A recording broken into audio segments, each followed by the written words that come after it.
தலைவரை சுற்றி ஃபுல்லாக வந்து தப்பு நடக்குது. ஃபஸ்ட்டு பார்த்தீங்கன்னா பணம், ஜாதி, அதுக்கப்புறம் விசுவாசம். இது இது இது வந்து மூணுத்துக்கு தான் பதவி தராங்க. ஆனந்த் சாருக்கு யார் விசுவாசியாக இருக்கிறாங்களோ அவங்களுக்கு தான் பதவி. ரெண்டாவது பணம், ஜாதி. 6 மாதத்துலேருந்து வந்தவங்களுக்கு மாவட்ட ஒருங்கிணைப்பாளர்.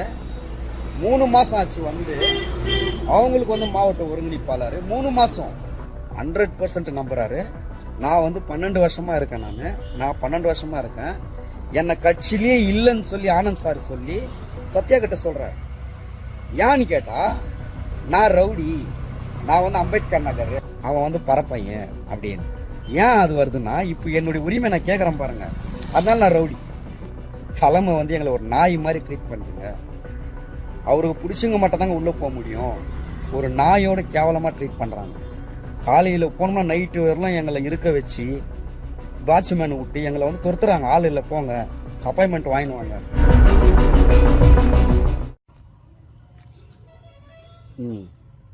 அனைவருக்கும் வணக்கம். என்னுடைய நேம் வந்து ஹரீஷ் பாபு. நான் வந்து 11 வருஷமாக வந்து மக்கள் இயக்கத்தில் இருக்கேன். ஆரணி நகர இளைஞரணி துணை தலைவராக இருக்கேன். 2024 பிப்ரவரி 2 தலைவர் கட்சி ஆரம்பிச்சிட்டாரு. அதுலேருந்து இன்னி வரலும் கட்சியில் இருக்கேன்.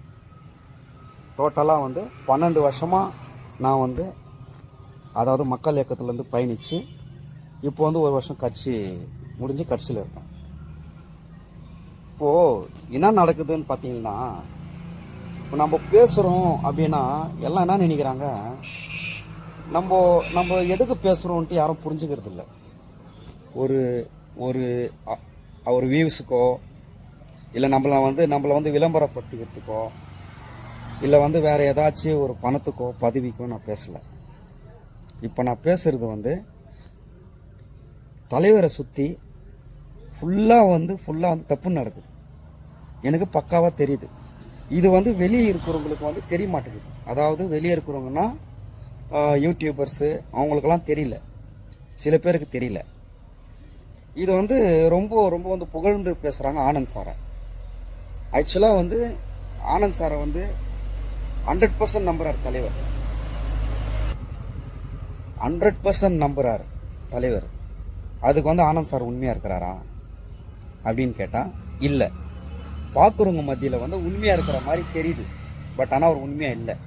எப்படி இப்போ நீங்கள் கேட்கலாம், நீ வந்து எப்படிப்பா சொல்கிற உண்மையாக இல்லைன்னு சொல்லிட்டு அப்படின்னா, நான் ஒரு ரீசன் சொல்கிறேன். அந்த ரீசன் ஆனந்த் சாரே ஆன்சர் பண்ணிட்டேன் எனக்கு.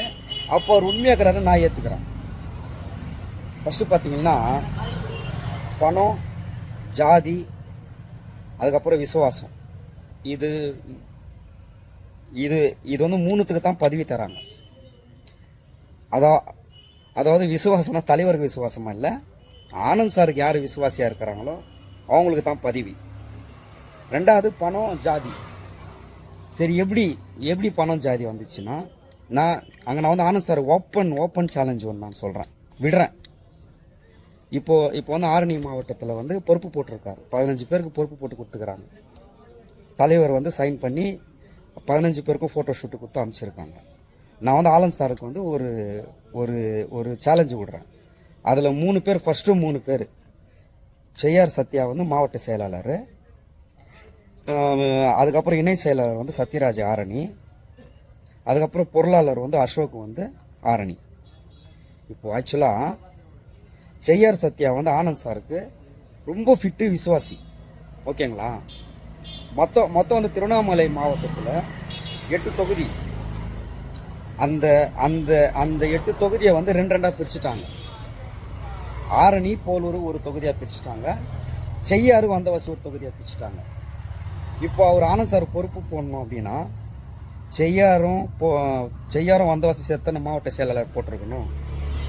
செய்யாறுலேருந்து எதுக்கிட்டு வந்து ஆரணியில் போடணும். ஆரணி, போலூர் ஒரு தொகுதி.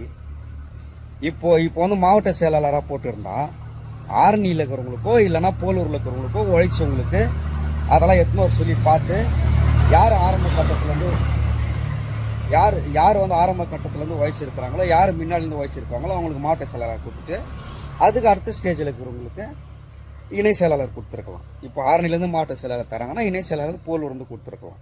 அந்த மாதிரி கலந்து போட்டு கொடுத்துருந்தா ஓகே, ஆனந்த் சார் வந்து தலைவருக்கு உண்மையாகிறாருன்ட்டு நம்ம வந்து நம்பலாம். இப்போ இங்கே வந்து பொறுப்பு எப்படி போட்டிருக்காங்கன்னா, செய்யார் சத்யா வீட்டில் வந்து ஆரணியில் வந்து மாவட்ட செயலாளர் போட்டுக்கிறாங்க. அதுவே தப்பு.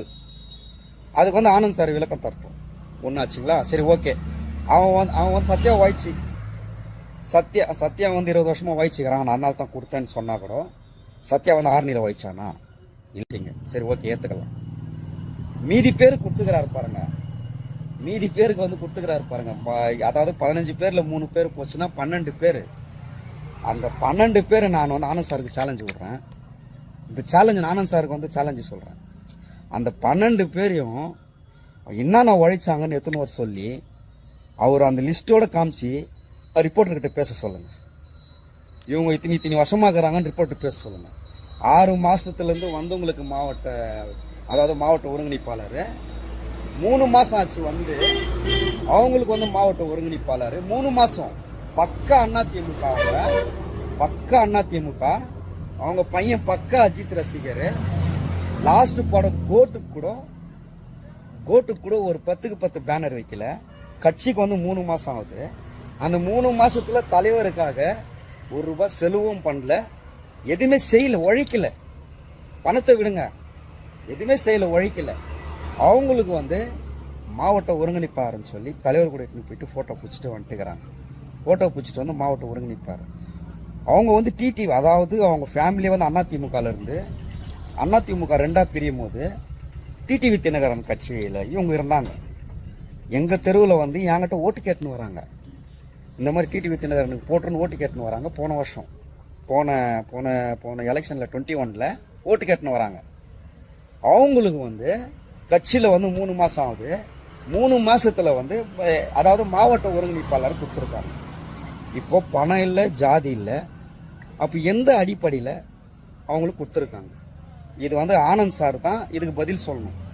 ஏன்னா இப்போ வந்து எல்லாம் என்ன சொல்கிறாங்கன்னா, அதாவது தலைவரே நேராக வந்து பார்த்து விசாரிச்சு தான் தராரு, போஸ்டிங் கொடுக்குறாருன்னு. இல்லை, ஆனந்த் சார் யாரை கொடுக்குறாரோ அவங்களுக்கு தான் தலைவர் தராரு. ஏன்னா தலைவர் வந்து ஆனந்த் சார் 100% நம்புறாரு, 100% நம்புறாரு.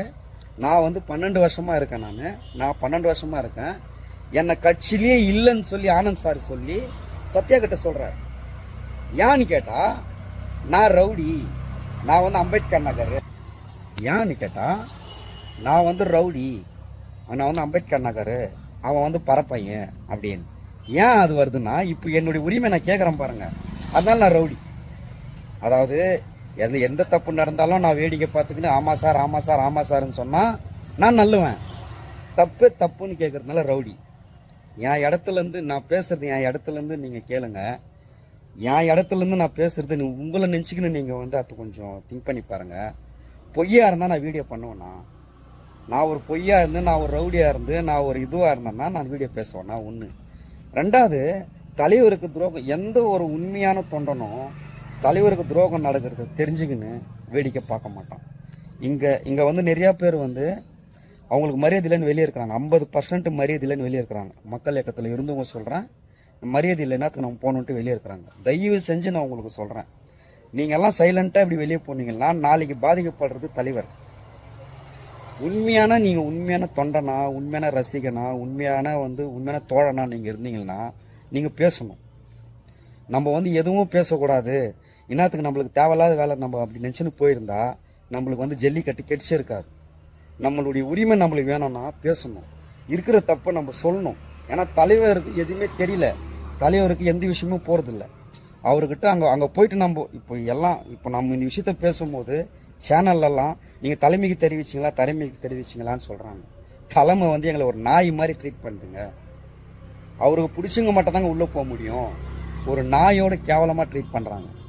காலையில் போனோம்னா நைட்டு வரலாம் எங்களை இருக்க வச்சு வாட்ச்மேன் விட்டு எங்களை வந்து துரத்துறாங்க. ஆள் இல்லை, போங்க அப்பாயின்மெண்ட் வாங்கினுவாங்க. சரிங்க, அப்பாயின்மெண்ட் யாருக்கிட்டங்க நாங்கள் வாங்கணும்? ஆனால் சார் கிட்ட தானே வாங்கணும். ஃபோன் பண்ணால் அவருக்கு யார் வேண்டியவங்களோ அவங்களுடைய ஃபோன் எடுத்து தான் அட்டன் பண்ணுறாரு. பாண்டிச்சேரியில் 17ஆம் தேதி அந்த ஃபோனு எல்லாமே என்கிட்ட இருக்கு. நான் வந்து அடுத்த வீடியோவில் போடுறேன். பாண்டிச்சேரியில் 17ஆம் தேதி அந்த ஃபோனு எல்லாமே என்கிட்ட இருக்கு. நான் வந்து அடுத்த வீடியோவில் போடுறேன். பாண்டிச்சேரியில் 17ஆம் தேதி 12 மணிக்கு நைட்டு அவங்க வீட்டுக்கிட்ட நிற்கிறாங்க. அவர் வந்து மறுநாள் வந்து 5:30 மணிக்கெல்லாம் வந்து இந்த மாதிரி வந்து காஞ்சிபுரத்துக்கு அவர் போயிடுறாரு, தலைவர் வராரு, அந்த பிரச்சனைக்காக போறாரு, அதனால வெடிகாலத்தில் போயிடுவாருன்னு சொல்லிட்டு ரூம்ல கூட தங்காம கொசு கடியில் அவங்க வீட்டு வெளியே ஒரு நாய் மாதிரி காத்தனாங்க. இவ்வளோ ஒரு வேதனையா இருக்கு, அவ்வளோ ஒரு வேதனை. இவ்வளோ நான் எதுக்கு கூட சொல்றேன் பாருங்க, இந்த பதவிக்கோ பணத்துக்கோ நான் பேசல. ரொம்ப தப்பா நடக்குது கட்சியில வந்து ரொம்ப வந்து பொய்யான விஷயங்கள் போயின்னு இருக்குது. இது வந்து தலைவர் வந்து நேரடியா பார்க்கணும். வெடிகாலங்க, விடிய ரோட்லயே போயிடுவாரா, வெளியே போயிடுவாரா, வெளியே போயிடுவாரா. நான் வீட்டில் நிக்கிறேன், அவங்க வீட்டு வாசல்ல போறேன், ரோட்டுக்கு வரேன். கொசு, சரியான கொசு கடி. நம்மளுக்கு கூட நான் நம்ம வீட்டுக்கோ நம்ம வீட்டு சூழ்நிலைக்கு கூட நான் அந்த மாதிரி இருந்தது கிடையாது. அங்க நான் போறேன், நைட்டு ஃபுல்லா தங்குறேன், விடிய தங்குறேன். வெடிகாலம் 5:30 மணிக்கு வெளியே போறேன். 5:30 மணிக்கு வந்து ஆனந்த் சார் மாதிரியே ஒரு உருவம் வெளியே வந்துச்சு. சரி, ஆனந்த் சார் தான் வராருன்னு ஓடுனா அவங்க அண்ணன் பார்க்கறதுக்கு ஆனந்த் சார் மாதிரியே இருக்கிறாரு. என்னப்பான்னு கேட்குறாரு. இல்லை சார், ஆனந்த் சாரை பார்க்க வந்தேன். இல்லைப்பா, ஒரு நைட் வந்து 12:30 தான் தூங்கினாரு. இல்லை சார், நைட் நான் 12 மணிக்கே வந்துட்டேன். ஐயோ, அப்படியே அவர் உள்ள இருந்தாரு, 12:30 தான் தூங்கினாரு. அவருடைய சிசிடிவி கேமரால கூட என்ன பார்த்துருக்க மாட்டாரு. கொஞ்சம் கூட அவருக்கு ஒரு இறக்கம் இருக்காது. வந்து இந்த மாதிரி நைட்டெல்லாம் விடிய காத்துனுக்கிறாங்க, கொஞ்சம் கூட இறக்கம் இருக்காது. பார்த்தா இருக்க மாட்டார். வெளியே வந்து பால்கனியில் எட்டி பார்க்குறாருங்க, கீழே வந்து யார் நிற்கிறோன்ட்டு வெளியே எட்டி பார்க்குறாரு. நானா பொறுத்து பார்த்து 9:30 மணிக்கு நானா ஸ்டெப் ஏறி மேலே போயிட்டேங்க. அவரை பார்த்துடணும், அவர் வந்து ஒரு வார்த்தை கேட்டணுன்ட்டு நான் மேலே போயிட்டோன்னா 9:30 மணிக்கு சாமியெல்லாம் கும்பிட்டு வந்தார். என்ன ஹரீஷ்னு கேட்டார். சார், இல்லை சார், என்ன வந்து கட்சியிலேயே இல்லைன்னு சொல்கிறாங்க அப்படின்னு நான் சொன்னேன். யார் சொன்னது அப்படின்னாரு. சார் இந்த மாதிரி வந்து சத்யா சொன்னார் சார் அப்படின்னு சொல்கிறேன். அப்படியா, சரி, நான் கொஞ்சம் அர்ஜென்ட்டாக போயின்னுக்கிறேன், 4 மணிக்கு எனக்கு ஃபோன் பண்ணு, நான் உங்கள்கிட்ட பேசுகிறேன்னு சொன்னார். சார், இல்லை சார், நான் வந்து பதவிக்கெல்லாம் நான் வரல சார், என்னை வந்து கட்சியிலே இல்லைன்றாங்களே சார். நான் இது 12 வருஷமா நான் இருக்கிறேன் சார், எனக்கு கட்சியிலே இல்லைன்னு சொன்னால் எதுக்கு சார், என்ன ரீசன் எனக்கு சொல்லுங்கள் சார். எனக்கு நீ 4 மணிக்கு ஃபோன் பண்ணி நான் பேசுகிறேன். ஓகே, சரி சார், சந்தோஷம், வந்துட்டாங்க. 4 மணிக்கு நான் அந்த டயரில் நைட்லாம் தூங்க முடியாமல் தூங்கிட்டேன். 4:30 மணிக்கு நான் அவருக்கு ஃபோன் பண்ணேன், எடுத்துட்டாரு. ஒரு 2-3 டைம் ஃபோன் பண்ண ரிங்காச்சு எடுக்கல. நான் வந்து எல்லார்கிட்டையும் சொன்னேன், ஆனந்த் சார் இந்த மாதிரி வந்து 4:30 மணிக்கு ஃபோன் பண்ண சொன்னார்னு. அவரு கூட வேண்டிய பசங்களாம், அப்படியாண்ணா, இல்லைண்ணா அவர் சொன்னா எடுத்துருவாரு, எனக்கு நம்பிக்கை இல்லை நான் சொன்னா எடுத்துருவாரு, நீ பண்ணுனானு. சரி, ஓகே, நான் பண்ணி தான் பார்ப்போன்னு கரெக்டாக வந்து 4:30 மணிக்கு நான் பண்ணேன். ஒரு 3-4 டைம் பண்ணேன், பிஸின்னு வந்துச்சு, வெயிட்டிங்கில் வந்துச்சு, எடுக்கல. திரும்பி நான் விடாமல் பண்ணி வந்து எடுத்தாரு. ஹரீஷ், நான் அங்கே ஒரு பிரச்சனையில் இருக்கிறேன், நான் கூப்பிட்றேன், கரெக்டாக வந்து நீ அப்படியே வெயிட் பண்ணு, 1 மணி நேரம் வெயிட் பண்ணு, நான் உனக்கு ஃபோன் பண்ணுறேன். ரொம்ப சந்தோஷமாயிடுச்சுங்க எனக்கு. ஐயோ, பரவாயில்லையே, ஓகே, ஆனந்த் சார் பேசிட்டாரு, எனக்கு இதுவே போதும் அப்படின்னு சொல்லிட்டு அமைதியாயிடுச்சு. வெயிட் பண்ணுறேன், ஃபோன் பண்ணுவேன். 1 நாள் 2 நாள் 3 நாள் ஆச்சு ஃபோன் பண்ண. சார், நானும் தொடர்ந்தா ஃபோன் அடிக்கிறேன். 3 நாள் கழிச்சு ஃபோன் பண்ணார். என்ன வேணும் ஹரீஷ் அப்படின்னாரு. சார், நீங்கள் தானே பண்ணுறேன், நீங்கள் நாங்கள் ஒரு பிரச்சனையில் இருக்கிறேன், ஃபோன் பண்ணுறேன். அதாவது ஒருத்தர் அவாய்ட் பண்ணோன்னா சார், இப்படியெல்லாம் இருக்கக்கூடாது சார், ஏதாவது ஒரு ரீசன் சொல்லணும்ல சார். நீ இந்த தப்பு பண்ண, தலைவர் பேரை வச்சு ஏமாத்திட்ட, இல்லை தலைவர் பேரை வச்சு நீ வந்து கட்ட பஞ்சாயத்து பண்ற, இல்லைனா வந்து தலைவர் பேச்சு மக்கள் இயக்கத்தில் இவ்வளோ தப்பு பண்ண, நீ எதனா ஒரு ரீசன் சொல்லணும்லங்க. என்னுடைய நியாயத்தை நான் வந்து சத்தமாக கேட்டா ரவுடியா? இப்போ ஒருத்தர் தப்பு பண்றான், மக்கள் இயக்கத்தில் வந்து பணத்தை வசூல் பண்ணி அவன் தப்பு பண்றான், அந்த தப்பை நான் போய் சத்தமாக கேட்குறேன், ஏன் பணத்தை வசூல் பண்ணி இந்த மாதிரிலாம் பண்ற, நம்மலாம் போட்டுக்கலாம் ஷேர் பண்ணின்னு, அது கேட்டா நான் வந்து ரவுடியா? எப்படிங்க அது? இப்போ நான் வந்து பேசி நான் போடுறேன், இப்போ நான் பேசி வீடியோ, ஏன்னா வேற வழி தெரியலையே. தலைவருக்கு ஃபுல்லா துரோகம் நடக்குது, எனக்கு தெரிஞ்ச பக்காவா, அவர் ஃபுல்லா நம்புறாரு. இன்னொரு விஷயம், நான் முக்கியமா பேசுற ரீசன் என்னன்னு பாத்தீங்கன்னா, அதாவது போருங்கட்டுலாம் தலைவர் வந்து 15 பேர் அந்த மாவட்ட பொறுப்பு போருங்கட்டுலாம் என்ன சொல்லி அப்புறம், உங்களை நம்பி தான் நான் கட்சி ஆரம்பிச்சுக்கிறேன்னு ஒரு மாதிரி ரிக்வெஸ்ட் பண்ணி சொல்றான். நீங்க நல்லா பண்ணி செய்யுங்க, பண்ணிக்காது. இப்போ நான் வந்து பேசி நான் போடுறேன், இப்போ நான் பேசி வீடியோ, ஏன்னா வேற வழி தெரியலையே. தலைவருக்கு ஃபுல்லா துரோகம் நடக்குது, எனக்கு தெரிஞ்ச பக்காவா, அவர் ஃபுல்லா நம்புறாரு. இன்னொரு விஷயம், நான் முக்கியமா பேசுற ரீசன் என்னன்னு பாத்தீங்கன்னா, அதாவது போருங்கட்டுலாம் தலைவர் வந்து 15 பேர் அந்த மாவட்ட பொறுப்பு போருங்கட்டுலாம் என்ன சொல்லி அப்புறம், உங்களை நம்பி தான் நான் கட்சி ஆரம்பிச்சுக்கிறேன்னு ஒரு மாதிரி ரிக்வெஸ்ட் பண்ணி சொல்றான். நீங்க நல்லா பண்ணி செய்யுங்க. அதெல்லாம் கேட்க என்னடா ஆனந்த் சார் இந்த அளவுக்கு நம்புறாரு, அவர் ஏன் தலைவருக்கு இந்த அளவுக்கு துரோகம் பண்றாரு, அப்படி துரோகம் பண்ணி என்ன பண்ண போறாரு, வெளியே மீடியாலலாம் வந்து உழைச்சவங்களுக்கு பதிவு சைக்கிளில் மெரிச்சுன்னு வந்து ஒட்டுனவங்களுக்கு பதிவுலாம் பேசுறாரு ஆனந்த் சார். பட் ஆனால் இது வந்து இங்கே வந்து உழைச்சவங்களுக்கே பதிவு இல்லையே, ஜாதிக்கும் பணத்துக்கும் அவருக்கு யார் விசுவாசமாக்குறாங்களோ அவங்களுக்கு மட்டும் தான் போட்டு தராரு. இது வந்து எந்த விதத்தில் நியாயம் தாங்க நான் பேசுகிறேன். என்ன சொல்கிறதுன்னு தெரில, மனசு வந்து வேதனைப்பட்டு தான் நான் சொல்கிறேன். 12 வருஷங்க என்னுடைய உழைப்பு, 12 வருஷம். ஹரிஷ் விஜய் ஆர்ட் மாஸ்டர் அப்படின்னு போய் யூடியூப்பில் போட்டிங்கன்னா நான் அப் டு டேட்டு கட்சி ஆரம்பிச்சு 2வது வருஷம் போஸ்ட் வச்சு ஓட்டியிருக்கேன். அது வரல இருக்கும், நீங்கள் பாருங்கள். இது வந்து இந்த விஷயம் தலைவர்கிட்ட போகணும், தயவு செஞ்சு எப்படியாவது இந்த விஷயத்தை வந்து தலைவர்கிட்ட கொண்டு போகணும்.